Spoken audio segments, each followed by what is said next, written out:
supported by far-sighted people, by this party and all those that help to make up this party, on the principle that healthcare should be free at the point of use on the basis of your need for it, not your ability to pay for it. And I want to lead a Labour government that will defend our NHS and extend our NHS and get the contractors out of our NHS and ensure proper employment standards all across.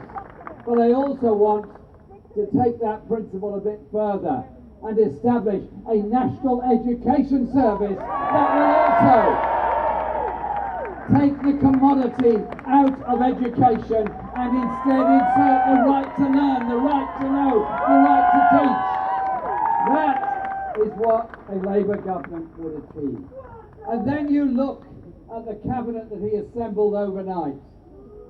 Well, it's the most hard-right cabinet I've ever seen. A cabinet united only in its determination to protect the inequalities and injustice and lack of opportunities for so many young people in left-behind working-class communities all across Britain. It will be a Labour government that will invest properly across the whole country. It will be a Labour government that will pay proper wages. It will be a Labour government that will invest in the decent, good, high-quality jobs for the future. And that is what we're determined to do.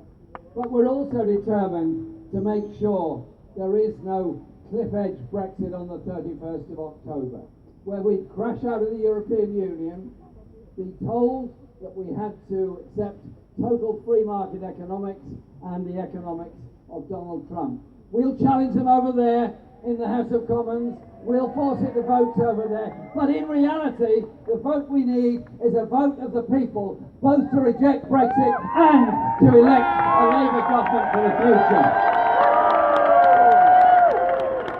But to achieve that, we have to campaign. Because, as you probably noticed, some of the media are not particularly keen on the Labour message getting through. In fact, very unkeen on the Labour message getting through. So let's start with a simple one.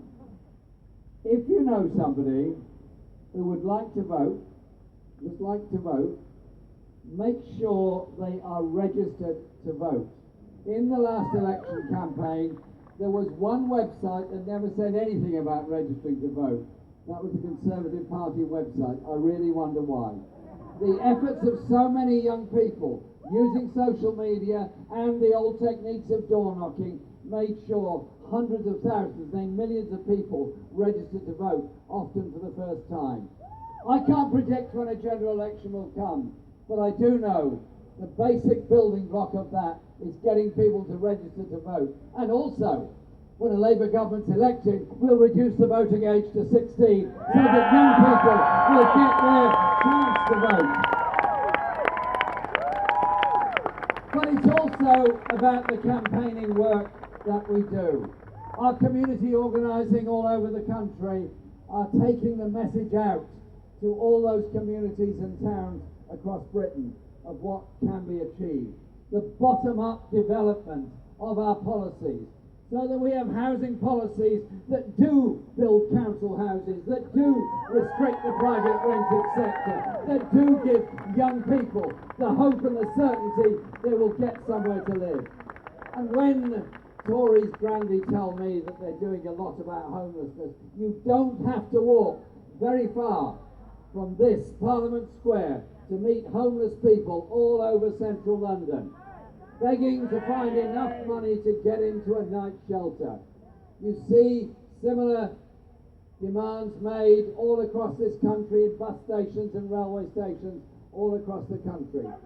Take a reality check for a moment. We're the 5th richest country in the world. What is it that we're not able to house everybody? Is it anything other than inequality, injustice and greed that puts us in that position?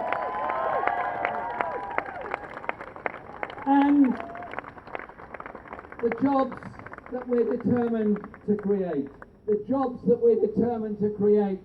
through a sustainable development policy, sustainable economics, We do live in terms and times of a climate crisis. The Extinction Rebellion have led the way on this, and well done to all of them. Well done to them for their excitement and the verve and the way that they've raised the issues.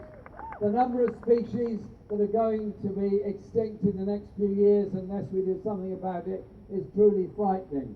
But 60% has already gone during my lifetime alone. This damage to our natural world, to our ecosystem, to our climate, to our rivers, to our land, to our seas, can only be dealt with by a completely different attitude. That you make things sustainable, you use technology to create the cleaner water, the cleaner air, and the cleaner transport that's possible. And you create jobs through a green industrial revolution in exactly the same way that our friends and comrades in the United States are pushing for exactly the same thing. A green industrial revolution that will protect this planet for the future. And it is about how we undertake that campaigning. We live in a society and a continent where the racists are on the rise, where the racists are trying to divide us, and they use all the arguments and all the nastiness and evilness that was there in Germany in the 1920s when they blamed the Jewish minority for all the failings of the Weimar Republic. That blaming of people because of their faith, their ethnicity, their language, or where they come from, doesn't lead anywhere other than to a horrible cycle of anger, hatred, violence, murder, and despair. The only way forward is of unity of peoples in opposition to any form of racism whatsoever. Be it anti-Semitism, Islamophobia, be it the far-right racism, or be it the homophobics and all the others that would seek to divide our society. Let's be proud of our diversity, proud of our differences, and united in our strength to live in a world where we respect that diversity and in unity can begin to improve things. So, the pledge cards that we're sending out, the campaigns we're mounting all this summer are about defending our NHS and extending our NHS and confronting and dealing with the mental health crisis we face also. They're also about wage levels in Britain, frozen since the coalition government came in. And don't forget, the Liberal Democrats supported the coalition government. The Liberal Democrats voted for that budget. The Liberal Democrats voted for the freeze on benefits. The Liberal Democrats voted to treble tuition fees. So, we will raise the minimum wage for all workers, including young workers, to at least